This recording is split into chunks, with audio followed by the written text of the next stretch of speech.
बात करेंगे मुल्क पाकिस्तान का सबसे बड़ा सानहा हज़ारा बरादरी के अफराद जिनको सरेआम कत्ल कर दिया गया, और कत्ल तो नहीं मैं हम कहेंगे कि उनको शहीद कर दिया गया और पूरे मुल्क में फ़िरकावारियत की हवा फैला दी गई। इन लाशों के पीछे किन लोगों ने सियासत की, कौन कौन सी पार्टीज शामिल हैं और बीइंग अ पाकिस्तानी हमें क्या करना चाहिए, आज की इस वीडियो में तमाम तर पहलुओं पर रोशनी डालने की कोशिश करेंगे। नाज़रीन, बलोचिस्तान के इलाके मच में एक अफसोसनाक वाक़े में मारे गए सबसे पहले आपको बताएं कि 11 हज़ारा बरादरी के अफराद में से कुछ अफराद अफगानी निकले, जिनकी अफगान हुकूमत भी तस्दीक कर चुकी है। इस अफसोसनाक और दर्दनाक वाक़े के बाद फौरन हज़ारा बरादरी और PDM और इसके साथ साथ नाम निहात बलोच तंजीमों ने फौरन रियासत मुखालिफ धरने और एहतजाज शुरू कर दिए।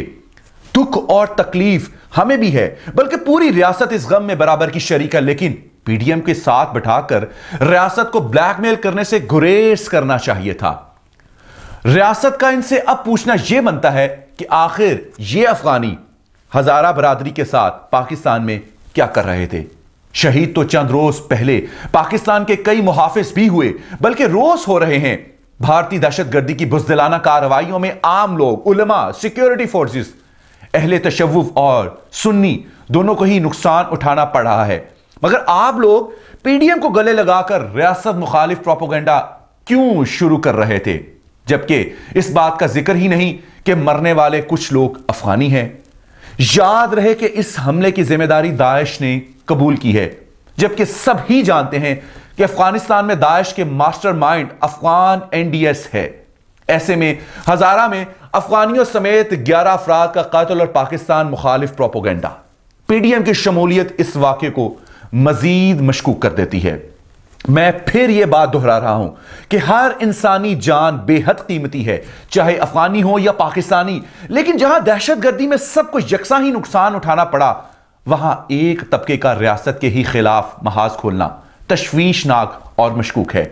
इसकी मुकम्मल तहकीकात होनी चाहिए और इस वाक़े में मुलव्विस सहूलतकारों को इबरतनाक सजाएं दी जाएं जो अपनी प्रॉक्सिस के लिए लोगों की जानों से खेल रहे हैं। सानहा मस्तूंग में शहीद पाकिस्तानी नवाब सिराज रईसानी रहमतुल्लाह ताला अलैह के साथ तकरीबन 200 अफराद शहीद हुए, मगर लवाहिकीन ने ना तो पाक फौज के खिलाफ बयानात दिए, ना खुफिया एजेंसियों को बुरा भला कहा, बल्कि उन्होंने शहीदों की तदफीन पाकिस्तानी झंडे में की और तदफीन के वक्त पाकिस्तान जिंदाबाद और अफवाज पाकिस्तान को सलाम पेश करते रहे।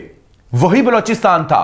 हमलावर भी एक मालिक यानी कि भारत के पालतू कुत्ते थे, मगर ना तो धरना हुआ, ना लाशों पर सियासत हुई और ना अपनी अफवाज को ताने दिए गए।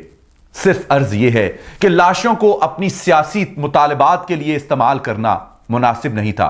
हम सबका दुश्मन एक ही है, जो हमें मारते वक्त यह नहीं देखता कि ये हज़ारा हैं, ये पख्तून हैं, बलोच हैं, सराइकी हैं, सिंधी हैं, पंजाबी हैं।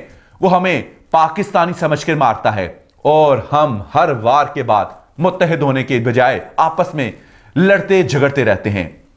इस्लाम दुश्मन पाकिस्तान दुश्मन की जानिब से मुल्क में सुन्नी शिया फसाद करवाने की साजिशें हो रही हैं और अवाम से हाथ जोड़कर अपील है कि तहम्मुल मजाजी से काम लें, मुल्क दुश्मन अनासरों की सरगर्मियों से बाज रहें, बचे रहें। सोशल मीडिया का इस्तेमाल करके ये फिरका वाराना फसाद करवाने की साजिशें जो हो रही हैं, इसको नाकाम बनाएं।